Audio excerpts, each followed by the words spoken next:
You're listening to the Mopcast Network. Hey, before the show starts, I just wanted to say a few words. I had a friend of mine pass away on Sunday. He was a great actor. He'd done about 35 movies, but most people know him as Nog from Deep Space Nine. So I'm talking about Aaron Eisenberg, who left us way too early at 50. I had recently got to know him in the last couple of years, and we talked quite often on the internet. He loved to talk politics. He was, and we talked Star Trek and politics. It was very nice. He loved to argue.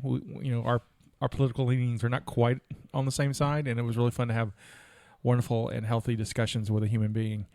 And he was a wonderful one. I finally got to meet him face to face in Pensacon this year, and I was hoping to have some more time with him. But like always, you always want more, and you just never get it. But I just wanted to everyone go watch a good episode of DS9. There's some good ones out there with Nog in them. Go watch that. And my thoughts and prayers are with his family. All right, let's go to the show.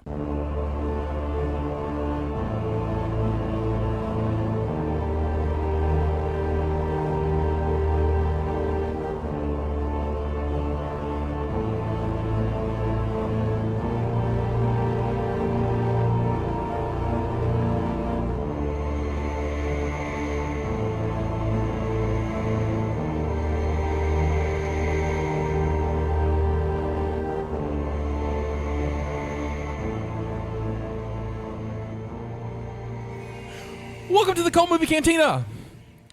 Hello. Hi. One of these days, I'm going to get you guys trained on that. This podcast, I need to write it in the script. Is what I need. I need to that, and then have you. What do you want us to do? Do you want us to say hi? Do you want to say welcome? No, hi. Hello. We've always had these awkward pauses, and then someone finally says hi. But that's the charm of the show. I think that kind of makes it really fun. I know. That's our thing. All right. This podcast takes a look at our favorite cult films, introduces them to someone who hasn't seen them. That's me. Pairs them with a great alcoholic beverage. That's me. And then we talk about it. This week, that is me. This week, we watched the 1986 film Highlander. Yay! I was really worried when I went to find it that I was going to watch the wrong one. Because so many, I would watch the whole series and come back and be like, that was a long film, guys. There was no Prairie Dogs. You say that. They burrow. So... She's got you there. Yep. They do. I'm your Native American pop culture spirit guide, and I'm joined by... Your facilitator of fun, Stephanie, and also your lady of libations. I am Justina, the Jellicle Jester. And she who knows no movies. I can't even know the words. You guys did it so well last week. Yeah, she who knows no movies. Admiral, she who knows no movies. Sorry. It took me a minute. 2 weeks you haven't been Admiral, so I let it go last week because you guys You're not Admiral So anymore. well. Oh, she's demoted you. I demoted you. Can't take away baby status, okay? We have an action-packed show for you, but first, if you'd like to follow us, you can find us on any fine podcast app by searching for the Mopcast Network. You can find us on YouTube at Mopcast Network, where we have our podcast, movie reviews, mashups, short films, all waiting for you to enjoy. They're awesome. Subscribe and set this alert so you don't miss anything. Do it. But if you want to find out more about the Cult Movie Cantina, you can join us on our Facebook page at facebook.com/cultmoviecantina. There you can find out about the latest movie news, see trailers, play games such as Wrong Title Only, which I recently played as Pitch Perfect. You did. I played today, too. I played today as well. I think we all played. I'm really proud of us. And caption this. Talk to the other cultists like me or Stephanie or Scotty. You could talk to him if you would like, but we're pretty great, too. I'm pretty much there all the time. You also could use that to find out if and when we are doing a live show near you. Hey, speaking of live shows, we are doing one. You can find us at Horrorgraw, the Halloween festival. I had a hard time saying Halloween You're having tonight. mind troubles. I am. It's like my mouth is not working today. Horrorgraw, the Halloween festival, October 26th through 27th. We'll have a table where you can meet and chat with us. Plus, we'll have some cool swag to give out. Some awesome stickers to give away. That's right. And chances to win cool prizes. We'll also be recording a live Cult Movie Cantina episode. And also, we'll be hosting a horror-themed version of our game show, hashtag. Stephanie, I've got a question for you. I have an answer for you. What movie are we going to do on our special Cult Movie Cantina at Horrorgraw? Oh, we discussed this last week, didn't we? Yes, we did. We're doing. Oh, this is fun. I have literally no idea. Hold All on. I can think about is how I'm going to be wearing skates Hold dressed on. like a balloon. Hold on. I love this. Hold on. We're doing. It's a Halloween movie. Wait. It's a. Is it like one of those ones in the middle? It's in the middle of something, right? No. Dang, I'm out, guys. I'm tapped out. It's not a Halloween movie. I mean, It's not a Halloween No, movie? it's a horror film. It's a horror film. That's what I mean. It's and you a said horror you film. loved it. I know I love it. I'm sure I Is it do. Carrie? It is. We already did Pet Cemetery. It's not Pet Cemetery. Schindler's List. Actually, hold on, we're good. We didn't do Pet Cemetery. We were supposed to, but I was sick. That was going to launch the show. We ended up starting with Child's Play. That's We right. still have to kind of go back. Okay, I and do give up. An American Werewolf in Yes, London. I love that movie. I do love that movie. She doesn't love that movie at all. She's like, I forget. No, I love that movie. I really that's do. right. I can Because tell you everything I told about the movie. synopsis, I thought already. Right. Yes, you Yeah, did. they're like someone traveling to On a London plane because or they got something, sick yeah. and our healthcare is terrible and they had to go to London and then they're like, oh I my gosh, remember this I'm an conversation American now. werewolf in London right now. I just love this. I love this. I'm calorie deprived right now, so I'm just sorry. I understand that. And I actually, it's your turn. But I put this in mainly because I just like you to struggle with the web address. Oh yeah, this is so much fun. I really like that you said it's your turn because I was like, so we're done. What's next? So we have T-shirts. They're pretty great. You can check out our T Public site. Oh man, this is the one with the website. Hey, Okay. you can do find it. a variety of styles No, of she cult can't. movie Cantina shirts, as well as the new Yakmala. That's all you get. Sure. From our most recent Catacombs Drew episode, is now which was disappointed as he's listening to this. Yakamala. Yakmala! Okay. There you go, Drew. There you can find shirts in a variety of styles and colors, which is probably my favorite thing about that, is changing the different type of shirt, cut, texture. I know. I ordered 2 of them this week. Let me know which ones did you get? You know what? Tell me later, because I want to touch them and see Okay. how they You- feel like. you wanna side touch by Can you them? touch them while I'm wearing them? That's a whole other podcast. side. Is there a video of that, Scotty? Speaking of all Stephanie's videos, There it you seems go. to come up Yeah, every week. everybody come touch my shirt. That's on the premium paid version. That's right. No, I got to reach out. That's for our Uh, high dollar contributors. You can touch my shirt. So after you you don't want touch to do your to shirt, start that. Sorry. Go Which- ahead. I mean, depending how much they want to pay. I mean, We can talk about it. something is happening right now. We're setting up a Stephanie booth. That's right. So after you touch your shirt, you can also look at their stickers and coffee mugs on the site. Remember that all the proceeds go to help support this podcast, and we know you love us, so why not get the gear? Plus, if you touch your shirt, you'll want to touch your own shirt. Hey, what's that website? You can find it all at tee.pub/lic/dash/dash/. I said it right. you've just confused everybody. /mopcast.com or tpublicmopcast.com with some periods and slashes in it. That'll work. All right. And last but not least, I have a new comic you can pre-order right now. Chronicles Limbo is a science fantasy comic written by me with art by my buddy John Walker. Stories about Josephine DeSalle, a half-vampire and her cosmically powered daughter, Mop, who's the mascot of the company. You should go just for that alone. After their home is invaded, they are sent on an adventure through the mysterious realm of Limbo. It's a story with lasers, magic, and monsters. And get yours today. Follow the link, our show notes. Or you just Google Scotty White Kickstarter, and you get We Should Be the Top result.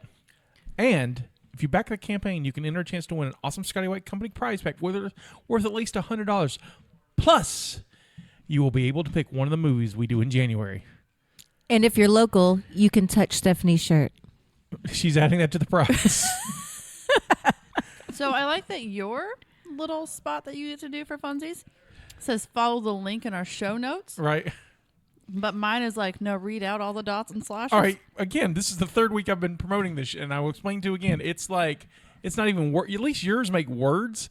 Mine doesn't. It's like KKW. Next week, bring it. I'll read it for you. Deal. But so you get $100 worth of stuff at least. It should be more. I've been Well, I mean, gathering rubbing her stuff. sure has got to be at least $150. Right by there. So itself. it's like $250 altogether. You'll also be able to pick one of the movies that we do in January within reason, no porno, because can't show the kiddies. So Did you say titties or kitties? kitties. Not even Zach and Mary make a porno? Well, that's a comedy. That would be acceptable. Okay. That's the closest you can get, though. Or Debbie Does Dallas. That What gets barely a about porno. what about Caligula? God, do you I want don't to know the watch last Caligula two you on just this? threw down, so one of those two. God, Caligula is A, not great, but B, very long. Turned into a drinking movie. And by the end, I'm drunk in the first 20 minutes. It's not. Don't give people ideas. I'm sorry. Uncle Henry has entered, and he's threatened to send some terrible movie to Oh us. no, So he had some suggestions. I'm like, no, we get veto power. It's not. that's right. I hope he wins. I'm down for a challenge. Let's do it. All right, so we saw Highlander, 1986. Oh, I love this movie so hard. Directed by Russell Mulcahy, who directed a ton of music videos, which will come up later. He directed for Elton John, Duran Duran, Kim Carnes, who did Betty Davis Eyes, and Culture Club. It was written by Gregory Whidden, who did the sequel. He did Highlander 2. He also did The Prophecy and Backdraft. It stars Christopher Lambert as Connor McLeod, Sean Connery as Ramirez, Clancy Brown as the Kurgan, and Roxanne Hart as Brenda White. I wonder if Roxanne Hart's mother was a fan of Chicago. Good question. Or that story, all that jazz. What do you think it's about? What do I think it's about? Well, I mean, I know She it's saw about it So now. what's your synopsis? Oh, well, first of all, there's prairie dogs. There was no prairie It dogs. starts and they're doing a battlefield, and I was like, those prairie dogs are going to pop up at any minute because they are on prairie dog land. Anyway. The Scottish prairie dog. Yep. So, okay, because the beginning's it's a lot. It's a lot is what it is. You get like So- 3 sentences. You've done this before. Okay, yeah, I know. In a mystical land of prairie dogs, the clans are separated and given immortality powers to the firstborn in each clan. Years go by as they struggle to decapitate each other for the sole power of being the only one until McLeod? McLeod. McLeod. Connor McLeod of the Clan Until- McLeod. Connor McLeod of Clan She's McLeod. die hard in this. I should have made her run this episode like I She did was for you. I straight know. face. I know you She should was have. straight face too. Well, you just after I made her do the Derby movie, Whip it. Whip It. Sorry, when I remembered it was a Derby movie. Give me credit on that Okay, one. fine. But after we did Whip It, you were like, I'll never ever want to do this. No, I would totally have done this one. Anyway, Until Connor McLeod of the Clan McLeod finally succeeds by using a forensic anthropologist. I feel like that's what she was. I don't know, forensic scientist, forensic something. That girl who screams a lot. She screams so much.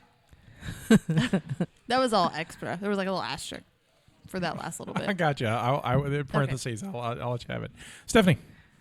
oh, well, this is a wonderful tale of immortals battling for the ultimate power of knowledge, all the knowledge in what is called the final gathering. And when they kill each other, they get the quickening, which is the person's all of their knowledge and memories from everything that they've done and all the people that they've killed. None of that's And they- explained, by the way. No. No, they get. That's explained in later stuff. She's bringing everything in. You're doing well. go- Is it the It's okay. firstborn? Did I Continue. get that part right? I'm assuming because it was all just like one dude. You got Yeah. like Okay. So this the movie, firstborn this particular movie is about an immortal who is trying to mind his own business, basically, and he doesn't want to have anything to do with the gathering. He's just doing his thing, living his life. And then you've got the Kurgan, whose only thing he's ever wanted to do was wait for the gathering so he could be the last immortal on Earth, because the Kurgan's an asshole. That's the dude with the scar on his neck. Yeah. Okay. Yeah, and that's basically what that is. And of course, Ramirez is there to help train Connor on being an immortal, and so he could fight the Kurgan, because Ramirez had tried to fight the Kurgan and did wound him, but has never been able to kill him. So he's hoping that other immortals will be able to do that, and they did, because Connor killed him, and it was awesome. Okay. But I love the Kurgan kind of. Bravo. I'm not going to lie about that. Bravo. I figured you would. Screw, Mary, Kill's going to be interesting, I think. I was actually thinking about that today because we haven't played it in a little while. No, we Did we do it for Jaws?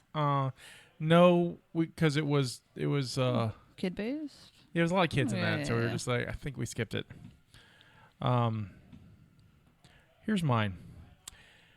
An immortal antique dealer is involved in some mystical shenanigans in this tale that takes us back through time from Scotland in the 1500s until 1980s New York, where he's taught by James Bond to be an awesome sword guy, until the 1980s, where he must fight Mr. Krabs for the ultimate power. Do you know what I love? There can be only one. Your intros always sound like an intro to a Saturday morning cartoon. Yeah, kind of what I'm going for. I know. And then like the screen fades and Right. then the cartoons come up. I just James Bond and Mr. Krabs are in this, and I think this is great. That's Mr. Krabs. Yeah, the Kurgan's Mr. Krabs. Did you know that this is the only other character that Sean Connery ever reprised other than James Bond? That's true. He loved this character so much.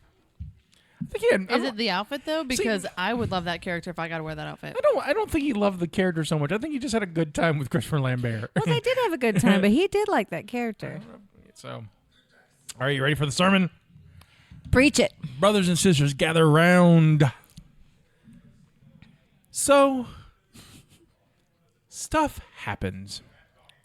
In life or in the film, just in general? Continue. I'll let Sean Connery explain.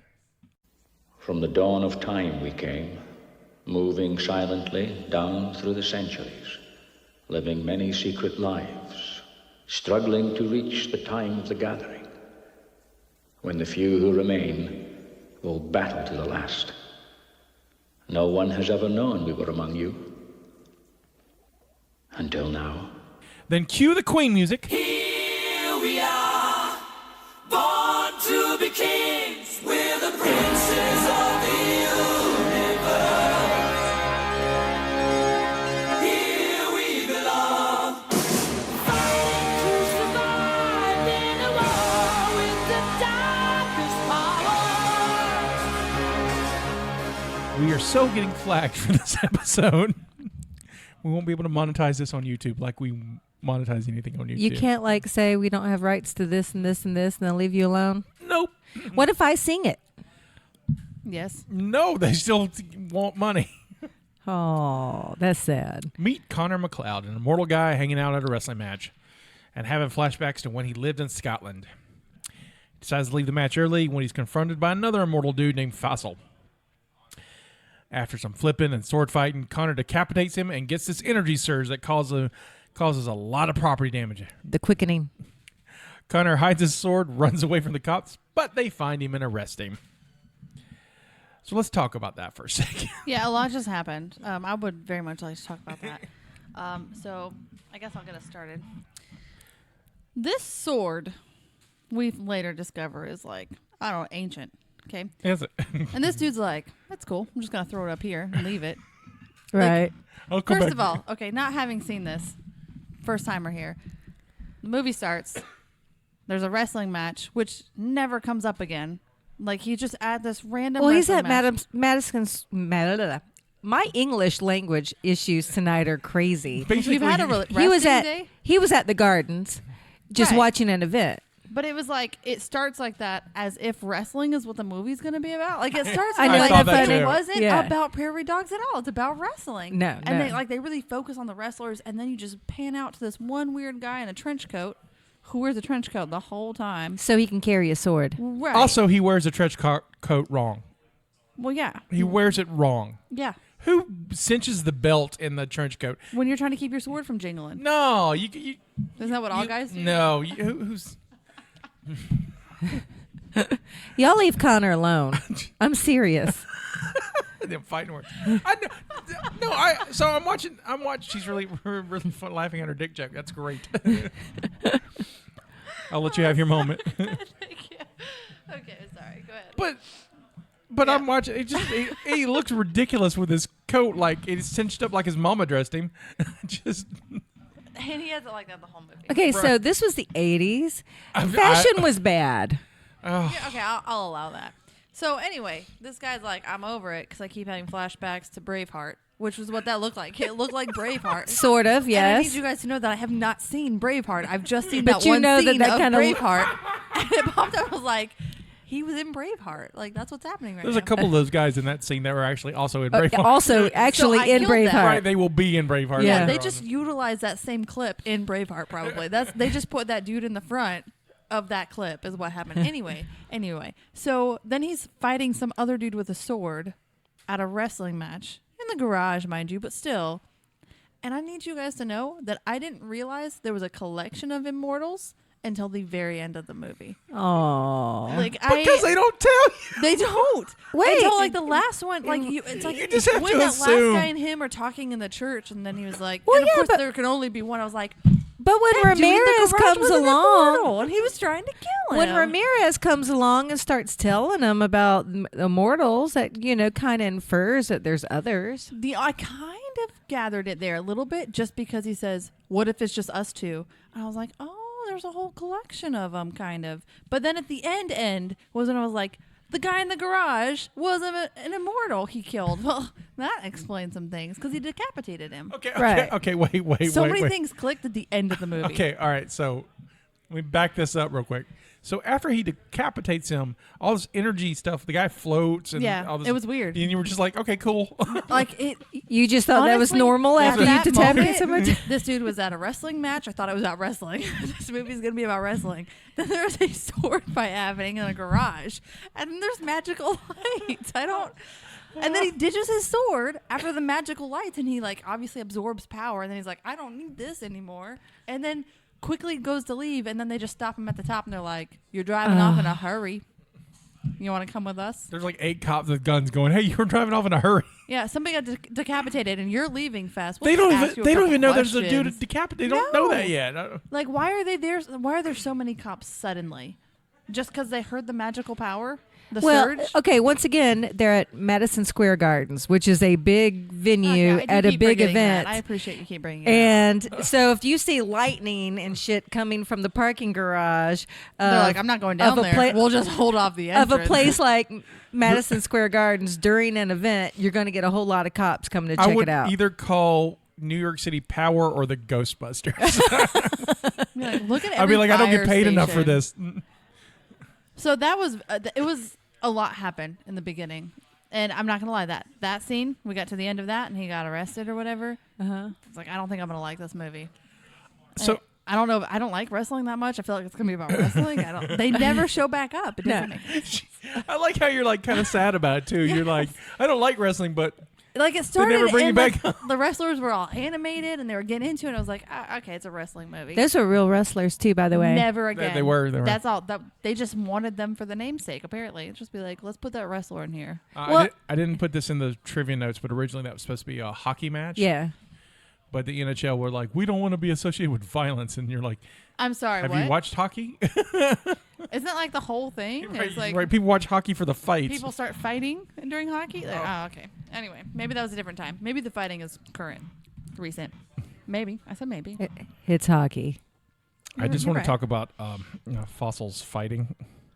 You said fossils? Yeah, fossil. Was it fossil or fossil? They're Or like skeletons of dinosaurs? no, the other immortal guy, the one who wasn't Connor. Oh, the one with the other name. I Yeah. gosh, that was a name. He was really bad at it. They were all. He was a kinda stunt really coordinator, by bad the way, at so it. he's he used to be. So hopefully he was purposely bad. So it's an okay sword fight. It's a neat little sword fight, but then in the middle he starts doing really ornate gymnastic flips in this business suit he is, and I'm like, I don't think you've got the motion in that outfit. I actually said out loud to Derby wife, I was like, they knew somebody that knew how to do backflips. That's where that came from. Is they were just like, do it some was- backflips away to make this cooler. Just him backflip showing away. off is what it was. But really, in a real fight, if you're fighting to the death, like for your head, would you waste time doing backflips, Where trying to you're, be like, fancy? Upside Stephanie, down how for a would you do? second, Are you your trying to neck's tell us you just weren't immortal? available? Is I that wish why- I were. Is that Oh why my you can't sit God. with your back to the I door? wish I were an immortal so Are the hard. girl immortals? Yes, That was Amanda. offensive. She's a girl immortal. I don't know who she's that is. she's I don't know who that is awesome. either. She's from the series. But yeah, Amanda. All right. Okay, She was- I'm sorry. My bad. There's tons of girl How immortals. dare you I forget about didn't, Amanda? I didn't write it. I was just questioning. Come Amanda's on, the yes. I wasn't like, oh God, the girl immortal. I was like, I didn't see any. I just saw a bunch of dudes. You need to watch the That's series. why it was the firstborn son of You- every clan. It is not. I don't know where you got that from. Because it was just a bunch of Ramirez men isn't that from showed a up. clan. Ramirez is from Egypt. Egypt. And There's the a clan Kurgan in is Egypt. from like Listen, Russia. this is like Brave, the animated movie, where they were the 4 brothers and they all got separated in their own little clans and they had to run the whole land. Okay, this power was here and they're like, it's too much to have all here, so we're just going to put it all around all of our cool little clans to make one big and that world describes order. Scotland. But what about the immortals from the rest of the world? No, that's literally everybody. That's what they did. Like Scotland's got some, and they got some, and they got some, and they got some. We're 30 minutes into this podcast. And we haven't even- We were in the first paragraph. That first scene though. But it was intense. This It is was going a to be a lot long happened. podcast if we don't get started. Yeah, I do have derby practice. I'm sorry, continue. It was intense. Okay, power through. All right. So we come back to another flashback where we find Connor's Scottish clan and battling another clan. There's a knight named the Kurgan who is helping the clan but tells everyone not to touch Connor, so they don't. Connor gets sad about that. He fights Connor, stabs him, but before he can cut off his head, he's driven back. Connor should have died, but when he doesn't, he's driven out of the village because, the devil. The devil. Also, the way he's driven out, he's bound by his shoulders on a plank. Yeah. And he just leaves, and no one I thought his buddy who's like, let's banish him, was gonna let him out. No. No, but he at least kept him from killing him. Right, but he can't die. Well, you know what I mean. Burning him at the stake. I don't think that would have killed him either. If his head had come off in the fire, it would have. Okay, here's a question I have real quick. Is it if anybody decapitates Yes. them, or does it have to be an immortal that decapitates You them? lose your head. That's all. If you are decapitated by any means, you are done. God, that would suck so bad to be in a really bad horse accident. You weren't battling anybody. You get to the ghosts of all the other immortals that have died, and they're like, "Oh, who were you battling? My horse tripped." The well, rope, breaking your neck is not being decapitated. No, if the rope was on there and it pulled tight enough and it popped his head off, nearly headless Nick. He has to live with that for the that's rest of right. his life. Harry Potter's in here. Yes. But he's nearly headless. She worked hard to get that He Harry wasn't, Potter he wasn't references. completely I decapitated. know, and he couldn't ever join the Headless Club. I because he know. wasn't It's so completely headless. sad. Anyway. Sometime later, Connor meets a girl, Heather, has a nice little place with her, and while he's out in a love field, His Bonnie Heather. yeah, and while out in a little field love making session, they are interrupted by Juan Sanchez Villalobos Ramirez, an Egyptian by way of Spain, by way of Sean Connery. Indeed. Because You forgot Japan. no, In there somewhere. Sure, but the most important part is the Sean Connery, and the reason why I mention this is that apparently to prepare for this role, he spent some time with some Spanish people to learn, in Spain, to learn how they That's talk. commitment. Oh, he did? Yes, Was it supposed to come out? In the sure. What All if it right. did though? What if before him in this movie, it was worse, and there was some Spanish dialect in it? So here's something funny. Spaniard? You've got Spanish? you've got a Spaniard. Scottish guy playing a Spaniard and a French guy playing a Scottish guy. An American playing a Scottish guy. I found that out. Actually, he's French. He was born here, but his parents Right. were ambassadors. He right, but calls himself French. that's fine. I was surprised that he was born here. Yeah, as an infant, his father was a French ambassador. They moved to Switzerland, where he was brought up, and then back to Okay, France. we're talking about a lot. We're talking about Connor. Okay, Yeah, Connor. No, we're talking about the dude who plays Connor. Okay, the dude who Right, plays right, Connor. So he is French. He identifies with being French. Oh, and that's- when he filmed this, he had just learned to speak some English. Save some stuff for trivia. Sorry. I mean, That's just Stephanie knowledge. Scotty. She knows. That's She's just dropping it. Stephanie I love it. knowledge. I'm sorry. Absolutely loving it. I'm sorry. Uh, Go ahead, finish. so by way of Sean Connery. So he tells Connor all about immortals. He's one, Connor's one, and they got to fight each other until there's one. The power inside them is called the quickening, and eventually all immortals must meet in the gathering and fight until there's one left alive. When the survivor gets the prize, which may or may not be the knowledge of the universe.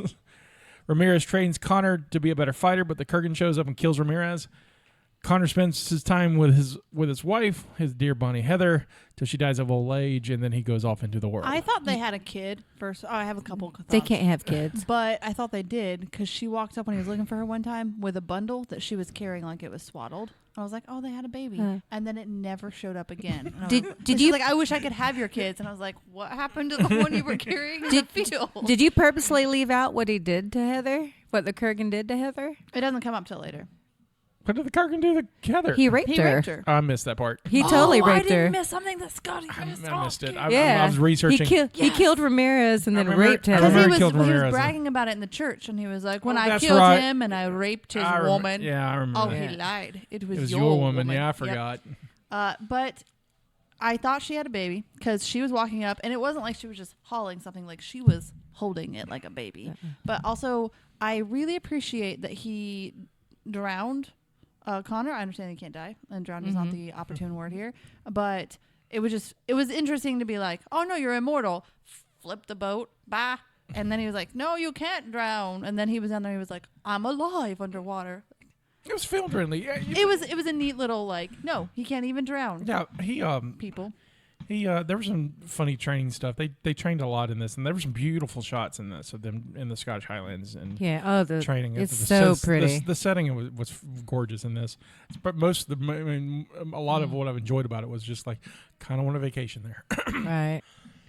So I think When you Jamie's do- favorite part of the whole movie, is when Heather is dying, and she's like, "Why did you stay with me all this time?" And he says, "Because I love you more now than when we first met," and all of that. Oh, it's just so Aw, sweet. Jamie with his little soft heart. I know. Sweet sweetness. Oh, goodness. That's adorable. The fight between Ramirez and the Kurgan's actually kind of neat. That's very destructive. I guess that's the quickening that's just destroying everything around them. Yeah. I can't. Or like the lightning that's not lightning. Right, But I you couldn't can't tell if quite. it's Right, lightning. see, it's been a while since I had seen it. I've only seen it a couple times, and it's probably been about 15 years. They're since both super, super old, the Kurgan and Ramirez. Right. So there would be all that extra power. See, again, they don't tell you that. They just Nope. just assume. Nope. But it's you a cool don't. scene to watch the castle around them just get destroyed. I and did stuff. assume that with each one you kill, you get their power. Right? You become more powerful? Mm-hmm. Well, that's 'cause Yes. every time like there was lightning, it, like, Yes, sucked exactly. Into the other So person. the older you are, if you have taken a lot of you could heads, be you'll old be and not kill anybody. Right, 'Cause which you could be weak. there are some that have chosen to do that. You'll learn about those in the series, but yeah, Anyway, I think that Heather should have left when she was told to leave. Being a woman, when a man tells me to leave, or anybody really, when anybody tells me to leave, I find that challenging. But when someone's about to literally lightning their way through a door, she just sat there screaming the whole time. And he was like, "Is that your woman? Why didn't you leave?" maybe she was in shock. I know. Get it together. All the women did in this film was scream. Sit in a spot and scream. It was written by a dude, so in the 80s. All the women of the modern day are super disappointed. Because that's what I would do. I'd just sit there and scream, not be like, what can... You know what? I take that back. We'll get there, but Brenda helps out. I take that back. Took it back. Continue. Back to 1985, Connor denies everything, and there's no evidence, so he's to hold him, so he's released. We then meet Brenda Wyatt, a forensic scientist, an expert in metallurgy, and she totally wrote a book on swords. She's a sword groupie. She is like the most convenient character ever written. I dug it. She finds something funny going on, and she goes to investigate. I have questions about that too. Connor goes to get a sword and starts following her, but their whole meeting is interrupted by the Kurgan, who is still alive, and he's all punked out now. They are chased off by a police helicopter. Kurgan has the worst and the luck. police helicopter just said, "Hey, no, come back." So funny. No sword fighting here. It's like, I see What, you guys. kids? And they all ran in different directions. Hey, no, come back. Stop it. So, Brenda's a forensic scientist that I guess the cops hate because she's not like. It's almost like she's not allowed to do the cases. I can't quite figure that because to me it looked like she snuck in the crime scene, which Yeah. Ben just kind of did the stuff on her own. I'm like, but if you're the forensic scientist, shouldn't you be here? Maybe she pissed them all off or something. I don't know. Well, again, the other women in the film just sat and screamed. So they were like, "You think too much. That's not allowed." Perhaps you should be screaming. Yeah. Maybe if you were screaming, we let you onto the scene, but you're thinking, so you can stay in this little room with your microscope. Right? I like Justina has a whole different perspective on this film. For pieces of it. So Connor lives his life as Russell Nash, a wealthy antique dealer with an assistant who is this little girl he rescued in World War II, all grown up now. Rachel. We have a flashback scene showing the rescue. Which was not in the movie release. It was not. It was not. Well, What was not in the movie release? The flashback scene where how he acquired Rachel. Oh, you're talking about the little girl the that little he girl, saved. yeah, the little girl Oh, saved okay. that ends up being Yeah, his yeah, yeah. assistant. Yeah. That flashback scene was not in the original. That's sad. It was just But it weird, was but it kinda- fits real nicely. It doesn't seem It- like it's it extra. does. It I've got fits some real- trivia on that too, but I'll wait until the kinda trivia neat that He section. has someone who knows, like that's there, that's his buddy. Right. Yeah, yeah. Continue. I'm sorry. No problem. We then meet Sunda Castigear. He's another immortal. He's all excited about the gathering. He talks about old times and parties with Connor. But none of that will happen. Because he immediately dies. Thanks to the Kurgan, who takes Castigear's head, leaving only two left, Connor and the Kurgan. Dun, dun, dun. I There do can like that be they only randomly one. pop up, like another guy. They just meet on a bridge. Like, Right. hey, how are you? Drink from this random flask. You trying to kill me? I No, love wouldn't do love that whole scene. Oh, it's a good And then scene. like the next Well, scene, no, it's I'm like, talking- oh, you're dead. Talking about the scene in the church. Oh, yeah. though. So I was going to talk about the church. So Yeah. afterwards, they go. When Heather dies, before she dies, she tells Connor to light a candle on her birthday, and he's like, "I'll totally do that." And luckily, Oh, it's I didn't realize that. That's why he was there. Yeah. So it's Oh, I luckily missed it's her birthday, and he goes in to light a candle, and he says happy birthday, and then the Kurgan shows up, and there's some tradition that says that Highlanders immortals. I got in trouble for that while I was Yeah. doing my research. He's a Highlander and an immortal. The rest of them are just immortals. He's a Highlander because he's from Scotland. Scotland. Anybody from the Highlands of Scotland Are are Highlanders. Highlanders. So But not those all of them- prairie dogs that live underground in Scotland are Highlanders too. Right, but they're not immortal. Doesn't matter. I don't think prairie dogs are need it indigenous to Scotland. In Justina's world, they Research are. this for the meeting. Continue. So they have this conversation about basically Kurgan's like, hey, look, there's two of us left, and so we got to go fight. So there's one of us, and I'm totally going to beat your ass. And then I totally forgot about the rape scene because that's when he says, hey, Yeah. I read from Amira's woman. Wait, no, it's your woman. And then He doesn't really react to it. Like he said something it's about been like it, 500 and years. then the guy just kind of like sat there and he goes, "Oh, he lied. How did you tell based on his non-reaction? Oh, can they read each other's thoughts? No, not yet. Not yet. Can they? Okay, no, because they have to get they have to be the Yeah. only one before They they can't can read each So other's he thoughts. wasn't reading his thoughts, but he could tell by the non-reaction that was his woman. Mm-hmm. I do like the scene though with Kurgan's still sitting in the church and scaring the nuns, and then he licks the priest's hand and.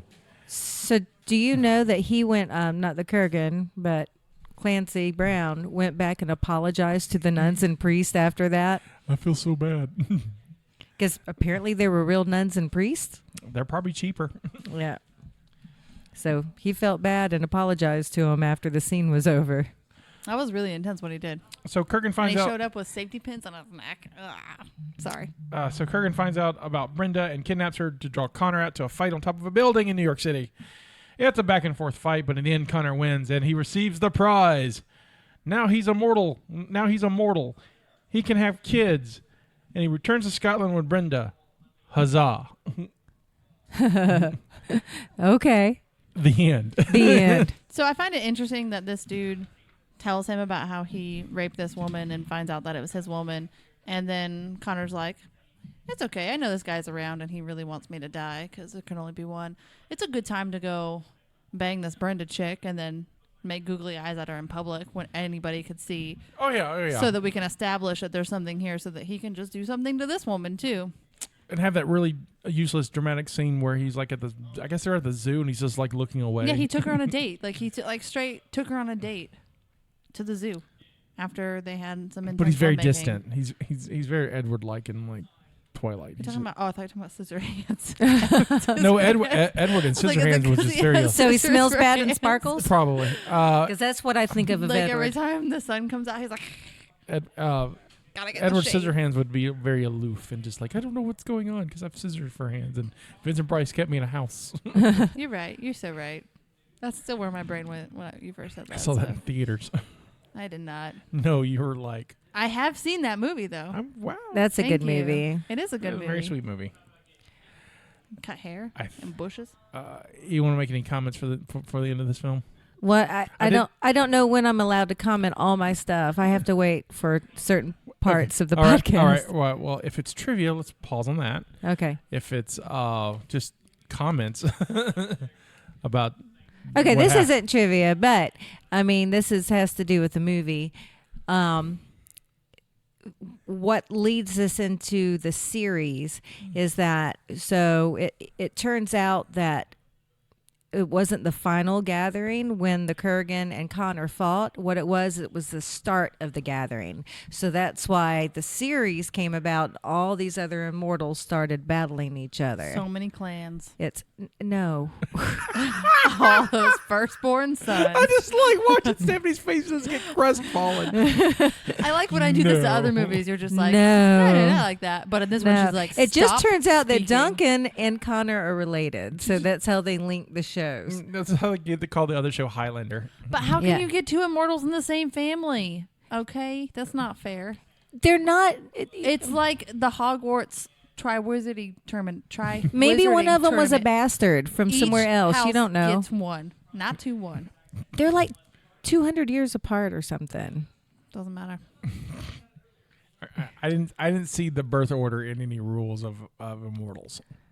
I did research on that part too. I didn't find any. I mean, I found rules for immortals. Was this and based there's- off a book? No. No. It was based on this Gregory Wooden's screenplay, and that he wrote in college and sold it for. I saw two numbers. I saw $50,000 and $500,000 right out of college. Both of them for 1986 was good money. I would tend to lean toward $50,000 For just a screenplay? for just a Yeah, screenplay right for out for of his first college. one. For his first one.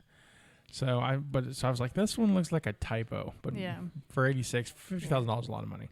But you basically don't know who's going to be $50,000 is a immortal. lot of money for some people. I in mean, 2019. it's just random. Who becomes an immortal is just random. But they do have to die a violent death in To order become an to- immortal? Yes, in order for them to, I guess, be reborn, their death has to be violent. Did we see his? Did I Yeah, miss it? Yeah, the Kurgan stabs him through the chest In the battle. in the battle.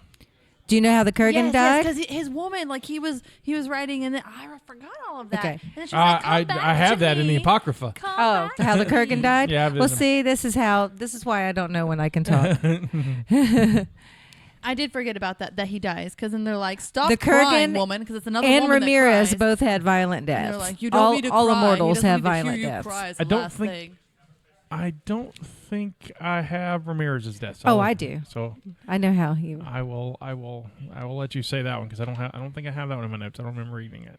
But you know when you can talk now because it's time for libations. Yay! So this one was super easy because I'm a fan of drinks like Manhattans and old fashions and like fancy drinks like that because they're delicious. But there's a classic cocktail called the Highlander, which is amazing. It is made with this one calls for the Dewart's 12-year-old Scotch whiskey. You do use a sweet vermouth and orange bitters, so it's just 2 ounces of the Scotch, 1 fluid ounce of the sweet vermouth, and a dash of the orange bitters. You stir, don't shake. You stir with ice cubes, and then you strain into a glass and serve with an orange zest twist. That sounds incredibly delightful and very upscale versus barbaric. You can actually get this like probably at Haberdasher I was gonna say, it and sounds stuff like like that. You Haberdasher. can totally get this at the Haberdasher. Plug in Haberdasher. Check it out. However, if you want to be more barbaric, just drink Scotch out of the bottle like Scotty would. Yeah, Scotty will be the barbaric Highlander. I for will us. put it this way. That's not barbaric. That's how you're supposed to drink Scotch. But you know what, Scotty? We're going to take an orange twist and we're going to lightly zest it over your drink and just give it a little splash of delightness. I'll drink it. That makes The it main Highlander. component component's Scotch. I'm there. That does sound really good. It is good. It is. I will say that I am slightly, not a lot, I'm slightly disappointed you didn't find us a drink called the Boom Boom. The boom boom. No. Because that's what Castigan was giving Yeah. Connor. He's like, here's the boom boom. I'm like, that would have been fun.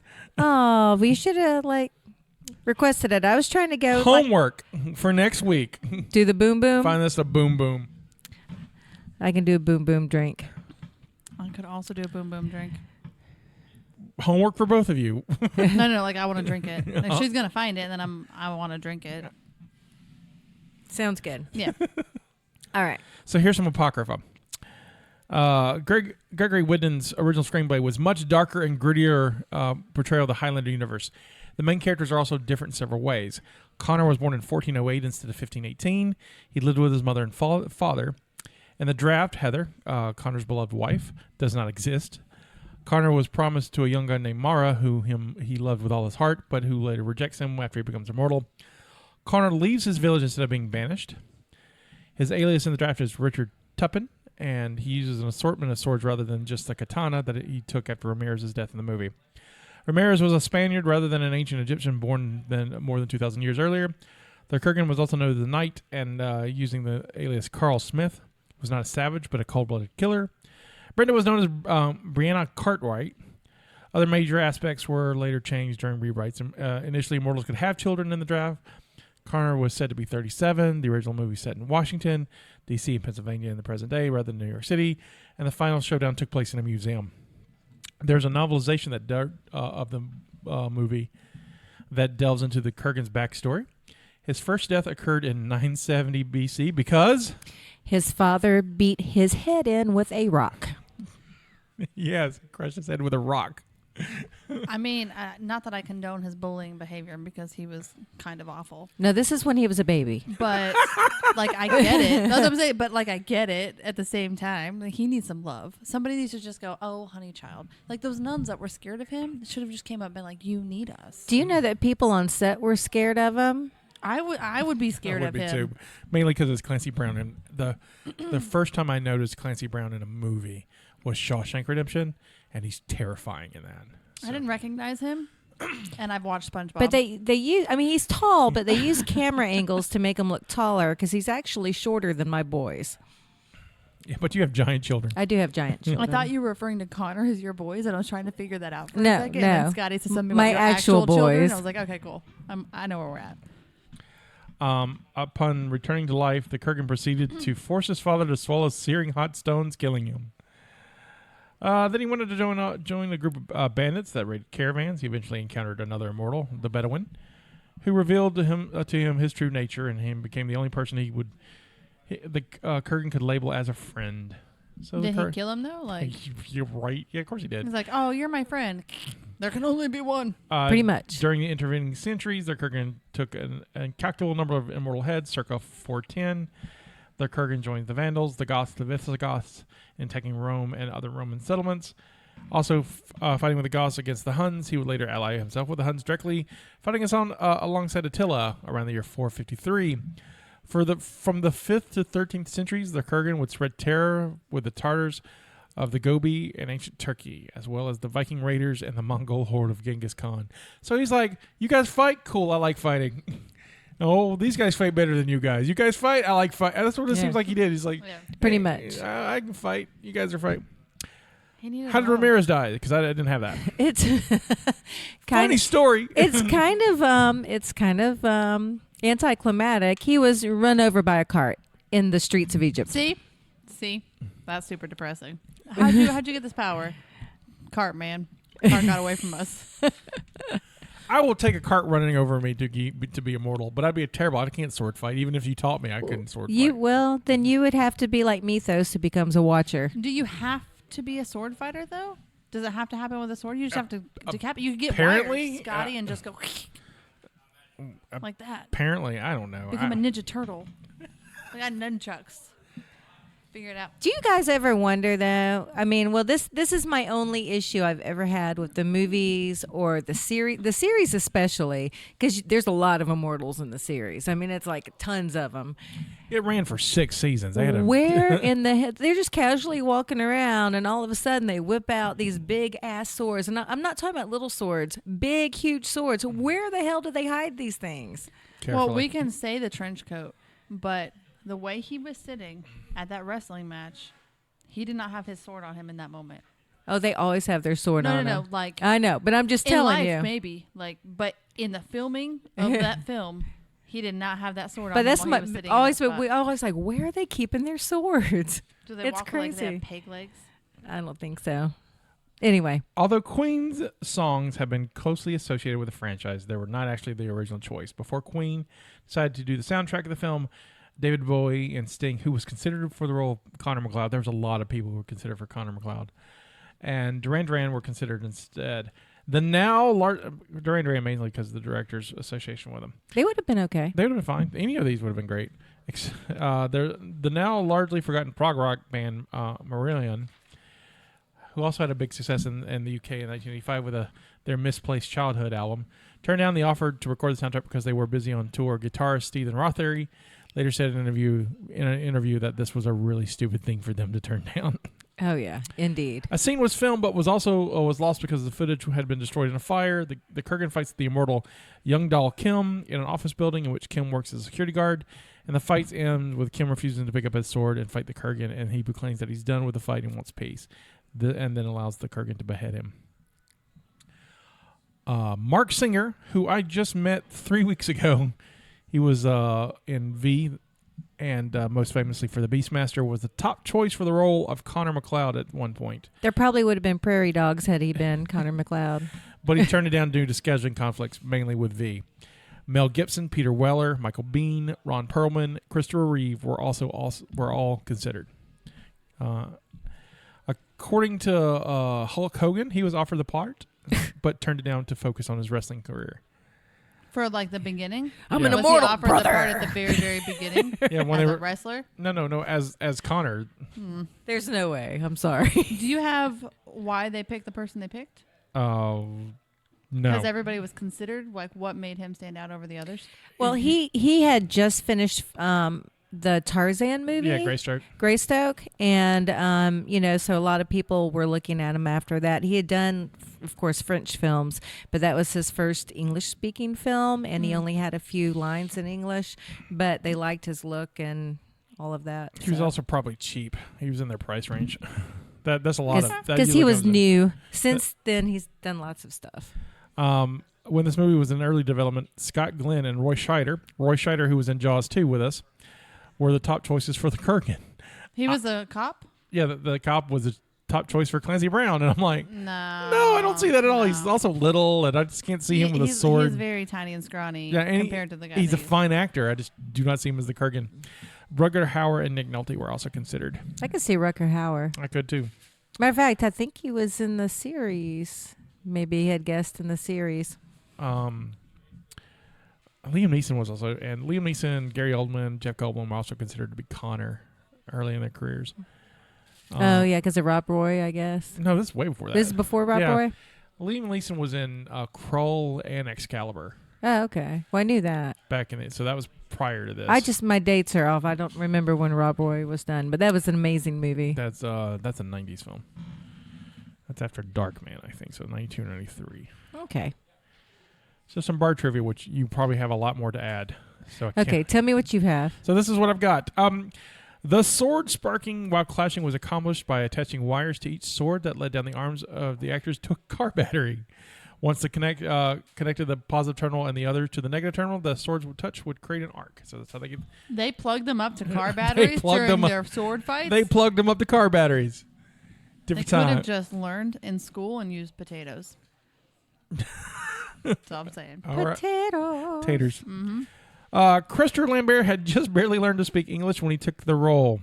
The only other English-speaking movie he had at this point we had just mentioned was Greystoke, and he in which he only spoke a few words, which surprised the director when he showed up on set not being able to speak English. So there's a lot of added prep time to teach him English. However, because he's French, he dubbed the French version himself. So. Queen originally intended to record only one song for the movie, but after viewing the footage of the movie, they were inspired to write more. The band members each wrote a favorite song and composed the song, especially for them. Brian May, who wrote Who Wants to Live Forever, during the cab ride home after seeing the movie, and Roger Taylor used the line, "It's a kind of magic," which is the basis of the title song. According to the director, Russell Mulcahy, when the first shot of the scene with the Kurgan rushed through the door to cut the table in half, Clancy Brown instead ran in and cut through the candelabra, nearly decapitating Sean Connery. As a result, Connery stormed off the set. Later, Connery returned and Brown apologized, saying he was very nervous. Connery joked, said he should have used a stunt double more. In preparation for the movie, Lambert trained extensively with the swordmaster and Canadian Olympic champion Bob Anderson. Bob Anderson has a very interesting career for sword fighting. He's the guy who did all the sword fights in the original Star Wars films. He taught everyone how to do lightsabers. He basically invented lightsaber fighting. He was also the sword guy for Lord of the Rings. So all the sword fighting is him. We tragically lost him about, I think, 2010, 2011. While filming in the Scottish Highlands, the production and medical team were kept busy in the afternoons after a liquid lunch, meaning the local Scottish extras got a bit too enthusiastic while during the clan battles, which include many minor injuries. So they were drinking? They were drinking and fighting. Different times, man. Kurgan's pseudonym is Victor Kruger, which is actually an inside joke. Victor, of course, means winner. Kruger may falsely seen as a variation of the German word Krieger, which also means warrior. So Victor Kruger means winning warrior. The actual meaning of Kruger is someone who produces jugs, jars, pitchers, and mugs. So he's Victor Mugs. Winning mugs. What else do you have?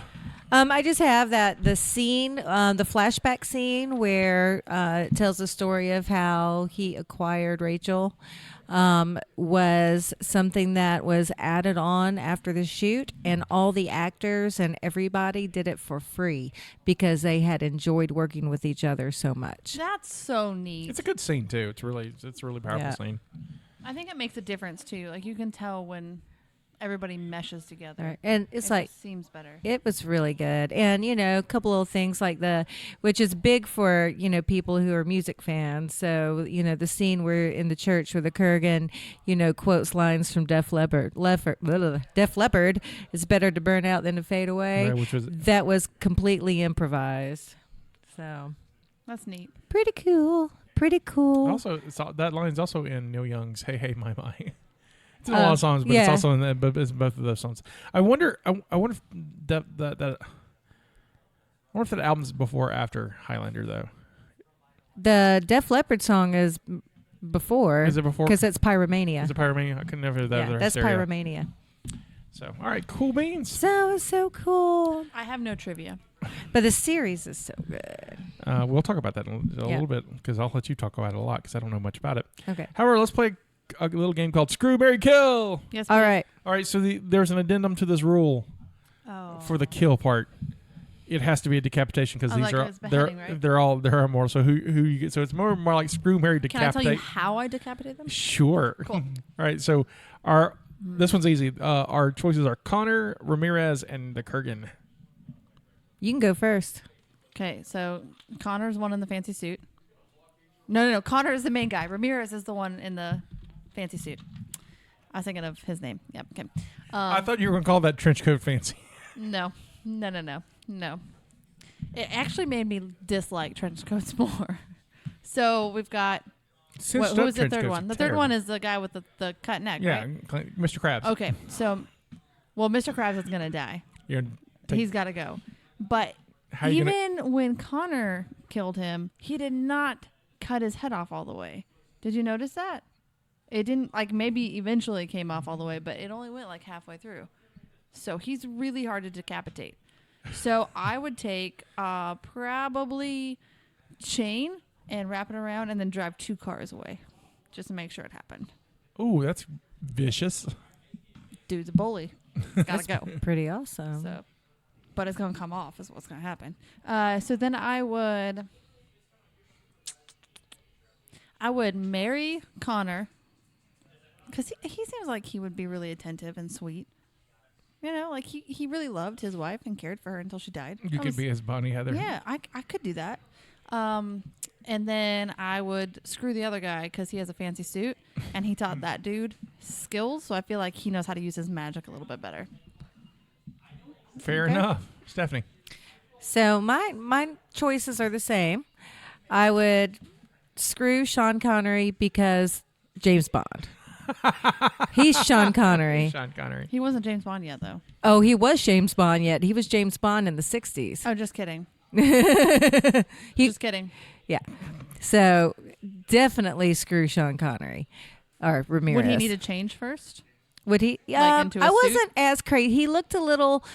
He looked fancy. He did look very. He looked fancy. very effeminate in that suit to He me. did, It yes. wasn't my thing. He was out of place with his surroundings. It when was he very showed up. fancy suit. I prefer him in his James Bond tuxedo. He looked like a Best. jester. So you would be like, first put this on. Yes, put this on and just talk to me while we have sex. Pretty much is how that would go Put down. this on to take this off. Gotcha. slowly. Yeah. So I would definitely kill the Kurgan. I would decapitate him. I'm not really sure how it would happen. If I have to get a chainsaw, I would. You know, Seems messy. it would be okay. I think. She's done it before. I mean, if you're going to decapitate somebody, it's going to be messy anyway. Not if you're in a car driving away. Yeah, but then you wouldn't get the satisfaction of watching it happen. Rear view mirrors. Oh no! See, I got to watch it. I would have to watch. So I'm thinking chainsaw. Okay. So Film it, show it on YouTube. it's going to be awesome. And yeah, I would marry Connor for the same reasons. He's very sweet, and I feel like once he falls in love with you, he's going to stick with you till you die. Yeah. You know. I hate to do it, but I'm with you on this one. I would marry Connor because you have to. He's the good guy. and all, You're going to be isn't it? his queen Right. when he has all the power. Right, It always right. comes down to power with Right, you. right. It'd be a magical lover is all I'm saying. Sean Connery, I would screw because it's Sean Connery. I'm with you. It's Sean Connery. The Me, only one that did it for the outfit, man. right? He's got a sweet outfit. I like the Spanish outfit. It's kind of Tell me nice. some jokes, buddy. I like it. And then I'd have to kill the Kurgan mainly because he's terrible in Shawshank Redemption, and so Well, he's not a terrible actor. no, he's a fantastic actor. He's a mean person. Oh, he's His just- character is he's terrible. so mean. He's so There you mean in go. that movie. Let's So get that I back. li- He I- is not terrible in Shawshank. His character. Clancy Brown's probably my favorite actor in this movie. I like Sean Connery movie. Sean Connery's fine, but as an actor, Clancy Brown's the man. Oh, Clancy Brown was great. When I posted that I was watching this, someone posted under it saying that he's a national treasure, and I'm like, you goddamn right, he's. A I national want to treasure. go on a car ride with the Kurgan, though. Okay. Oh, the one that she screamed through the whole Yes, time? I would be having so much But fun. wasn't wearing her seatbelt. Did anybody else notice that? Nobody wore their Wore seatbelt seatbelt in in the the But there 80s. was a seatbelt, and she was like, I'm Nobody so wore them in the scared. 80s. Nobody wore them. And in. this guy can't We didn't die, have so car he's seats not either. even going to be careful, but I'm not going to put my seatbelt on. We didn't wear I seatbelts. don't care. In that moment, would you have though? No, I would have been going, woohoo, go faster. That was a terrible question to ask her. Would you though, Scotty? Would you have put your seatbelt on? No, I'd have jumped out. Oh my gosh, I would have had my That would have seatbelt been on. the best car ride ever for me. No. No. You'd be like, I don't know what to do with you now. Like, you're supposed to be scared. All right. Where are we going next? So I have fun facts about Highlander. Steph can help him with this one. Highlander spawned 4 sequels, a TV series that lasted 6 seasons featuring another Highlander, Duncan MacLeod. Ah, Duncan. I love him so hard. Adrian Paul. What's it about? Oh, I'm sorry. I didn't know you were Yeah. waiting. See, I'm always being careful. So the Highlander series is about the story. It follows Duncan MacLeod, who is a cousin to Connor MacLeod, and he is also an antique dealer. Go figure, because you acquire shit over the hundreds of years that you're alive. Paul's there. Do you know why it's Duncan MacLeod and why he's an antique dealer? No. Because originally it's supposed to be Connor MacLeod, Oh. and Adrian Paul was cast to be Connor, and Adrian Paul was like, "Can I be a different guy since they have a Connor?" And so they went, "Okay." Well, they just changed the name but kept everything else. That's awesome. Do you know what Adrian Paul did before he was cast in this? What before he was an actor? Clothing model. Cocaine addict. Professional dancer. Mine was closer. Yeah. You know No, what? no. It was probably both. It was a little bit of both. I'm talking about like a Patrick Swayze kind of situation there. That's why he's so good with all the Right, yeah. sword stuff. So anyway, it's following his life, and at the beginning of the series, he does have a girlfriend, and so there's a lot more to it because you have it's the beginning of the gathering. So after Highlander the movie started gathering, so this is within the gathering. So you have all these immortals that are actually actively trying to kill each other. So you always have to be aware, and you can kind of sense them when they're around. But then you have this other group of people called the Watchers, which have been observing the Highlanders, the immortals through like all of time. See, it's hard to do because you just want to call them all Highlanders. I know, I just did it. So you've Highlander got a fans group are of doing Watchers jump all over. that have been observing these immortals throughout time, and they basically know everything there is to know about all of the immortals, and they document it. And there's Watchers all over the world, and but they can't They're like football fans. Because I read, because I haven't seen it, but I read they're doing that because they're really conscious of who gets the Fantasy prize. football. Yeah, have you read any Anne Rice books? I read some of the Vampire Chronicles. Okay, so they talk about the Talamasca, Yeah. and that it's the same. I mean, it's so much the same kind of organization. Right. So they chronicle everything that goes on about the immortals. They can't interfere, though. Well, They interfere because it wouldn't be a TV show. so if they in the did. It's series, like Fringe. so in the For people that watch Or series, Buffy. Fringe. Duncan becomes friends with one of the Watchers who owns a bar, and of course there's a lot of interference, and it's really great. And then there's an immortal that is a Watcher because he kind of snuck in there. They don't know he's an immortal because he's the oldest immortal, and so he was undocumented. He's an undocumented immortal. I'd be like, I started the Watchers. Look at me. Yeah, pretty much. But yeah, it's really great. So you get to see what I like about the series is it's every episode is different. You get to see a lot of clips, like a lot of flashbacks, a lot of history. You see a lot of different immortals from all over the world, some good, some bad. We have reoccurring characters like Daughtry. I'm bad right now. Hold on. What kind of Daughtry are we looking at? An actor. Let me see if I can see here. If it's right here, Mythos was my favorite character, by the way.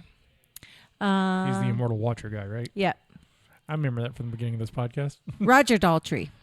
From The Who? Yes. Was a reoccurring character all the time. That's so it was interesting. kind of great. Yes, I'm like, it was great. So anyway, amazing series. And it did eventually, It's available went on to the Amazon. movies. Yeah, it's available on Amazon Prime if you want to watch it. Mm-hmm. Christian Lambert was in the pilot, asked originally for $50,000 to appear, but one of the French investors in the show went no and had him written out. The German investors threatened to withdraw, so they wrote him back in. But Lambert had gotten so annoyed by the situation, he refused, and as a result, he was eventually paid $500,000 for 3 days of work.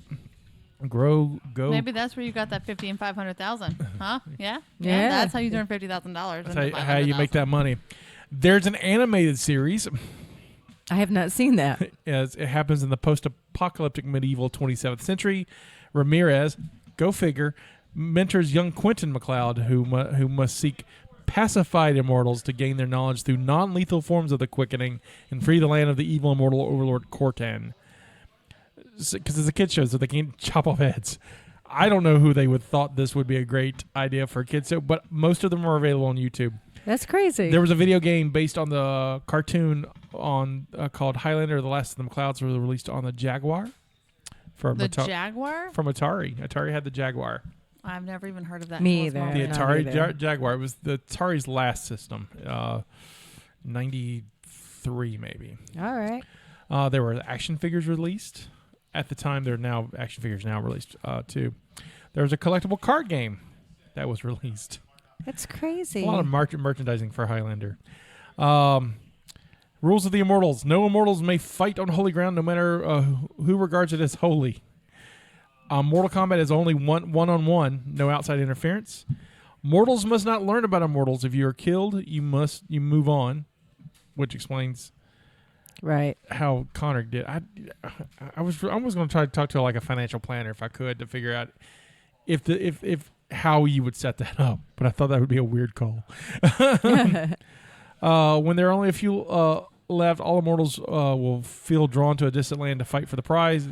This is the time of the gathering.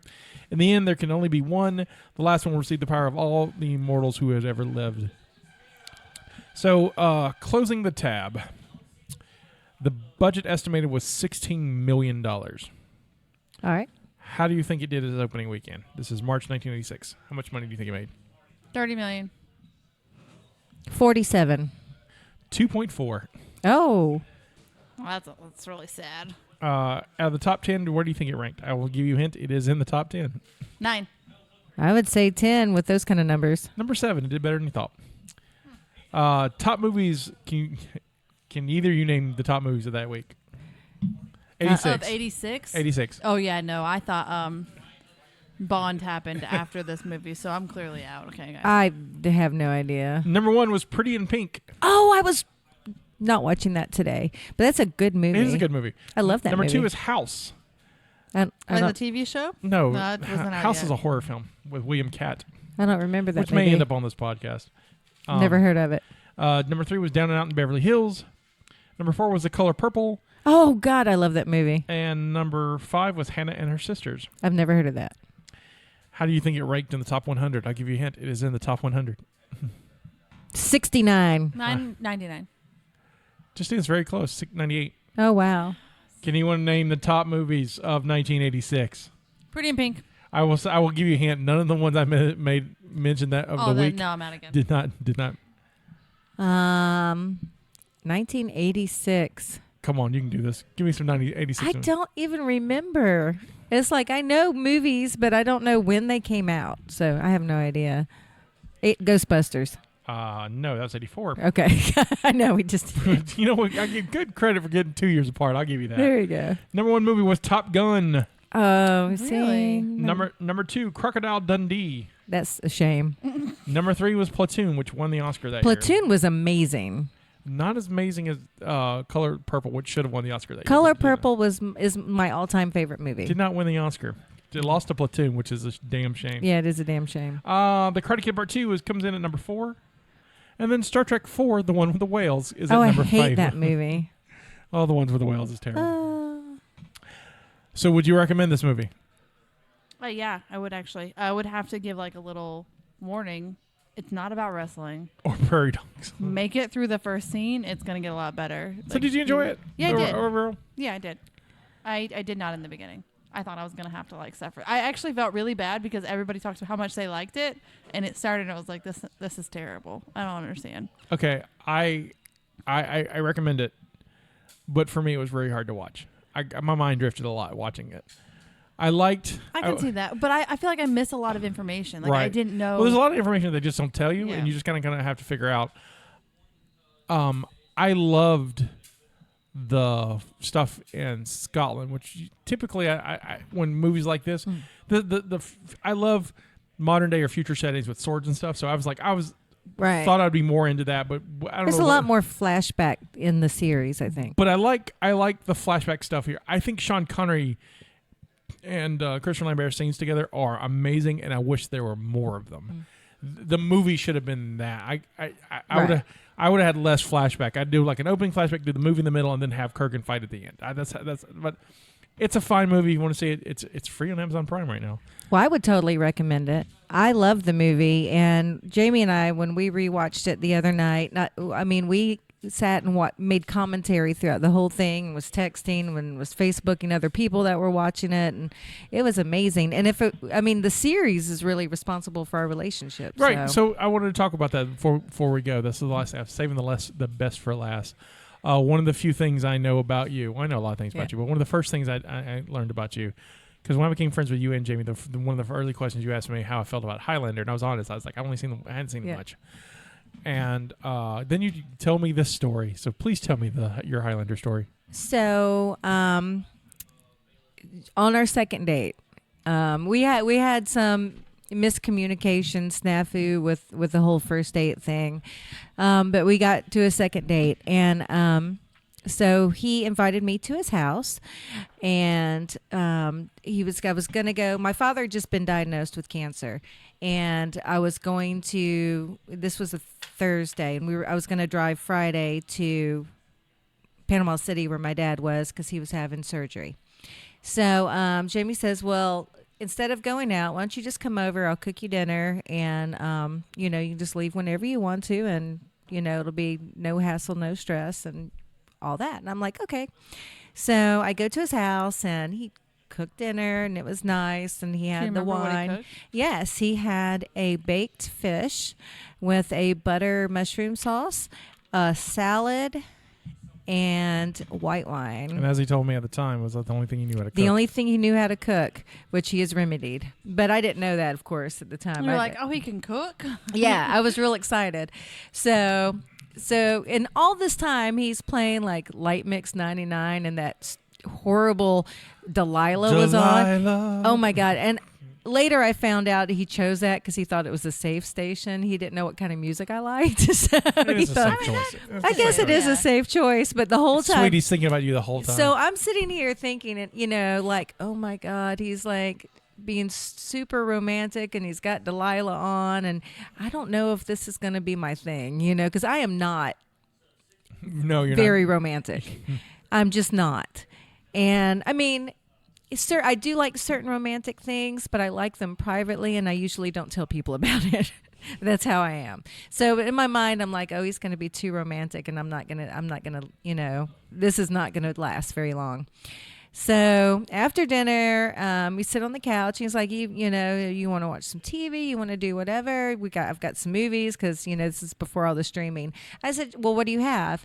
And he says, well, just go look over there. And the first thing I saw is he had the entire Highlander series on DVD.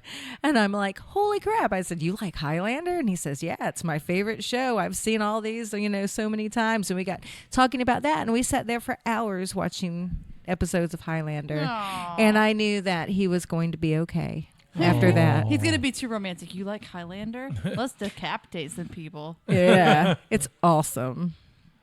That's a sweet story. He is more romantic than I am, but he's balanced. So how does he feel about the second Highlander? Oh, he hates it. Okay, so you guys got to bond over that too. Oh, yeah. Good.